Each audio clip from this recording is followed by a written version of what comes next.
नमस्कार, आप देख रहे हैं लोकमत राजस्थान। मैं हूं निशु शर्मा आपके साथ।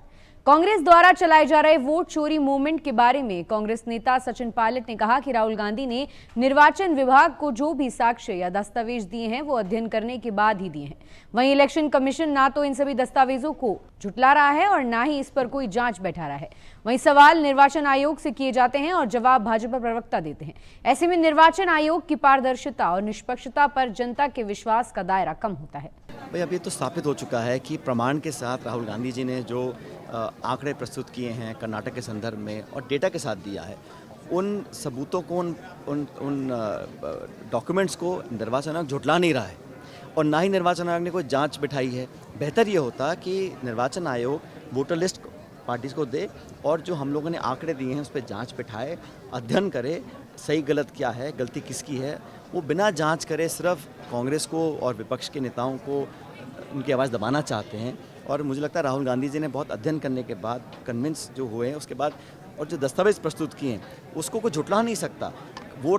वोटर लिस्ट से नाम जोड़े जा रहे हैं, काटे जा रहे हैं एक सिस्टमेटिक तरीके से, और वोटों की चोरी हो रही है। उसको रोकने में अगर इलेक्शन कमीशन नाकाम है तो उनकी जो पारदर्शिता है, उनकी जो काम करने का तरीका है, जो निष्पक्षता होनी चाहिए, वो शायद नहीं है। और इसकी ये मतलब है कि संवैधानिक संस्था जिसकी जिम्मेदारी है देश में निष्पक्ष चुनाव कराने की, अगर उसमें लोगों का विश्वास कम हो जाएगा तो बहुत बड़ा संकट पैदा होगा। तो बेहतर तो ये होगा कि ये दबाव में काम ना करें। और मुझे बड़ा आश्चर्यजनक बात लगती है जब हम सवाल पूछते हैं निर्वाचन आयोग से और जवाब देते हैं भाजपा के प्रवक्ता।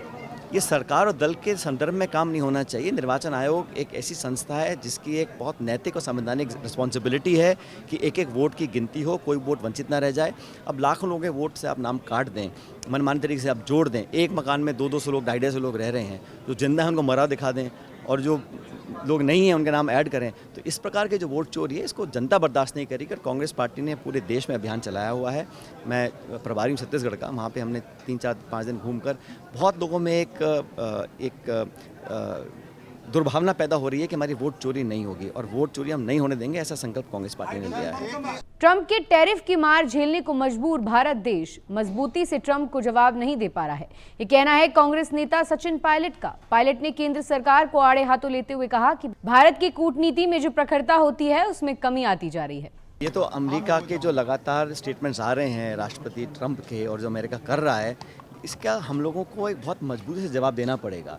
कभी टैरिफ लगा रहे हैं, कभी H1 वीज़ा लगभग समाप्ति हो जाएगा इस प्रकार चलता रहा तो, और सऊदी अरबिया और पाकिस्तान समझौता कर रहे हैं। तो कूटनीति में हमारी जो प्रखरता होनी चाहिए उसमें शायद हम कमज़ोर पड़ रहे हैं और जो हमारे आसपास के मुल्क हैं वहाँ से समर्थन कम मिल रहा है। तो भारत को बहुत देर हो गई है। जब टैरिफ का घोषणा की थी उस समय एक ऐसा राहत पैकेज जो medium and small scale industries को देना चाहिए था। करोड़ों ऐसे लोग हैं जो हैंडीक्राफ्ट और छोटे मोटे उद्योग में काम करते हैं, अब वो एक्सपोर्ट नहीं कर पाएंगे। तो हम लोगों को वैकल्पिक व्यवस्थाएं करनी पड़ेंगी कि अमेरिका के अलावा हम कहाँ एक्सपोर्ट कर सकते हैं। लेकिन जो रोज़गार का संकट पड़ेगा, महंगाई के साथ साथ पहले रिकॉर्ड तोड़ बेरोज़गारी है और जो लोग रोज़गार में आज शामिल हैं वो भी अगर बिना काम के रह जाएंगे तो बहुत बड़ा संकट होगा। उसमें बहुत को सरकार कर पा रही है, मुझे ऐसा लग नहीं रहा है। और सरकार की आर्थिक और विदेश नीति दोनों ही मैं समझता हूँ बहुत लचर और कमज़ोर हो गई हैं। इंडिया का जो रिस्पांस रहा बहुत कमज़ोर रहा।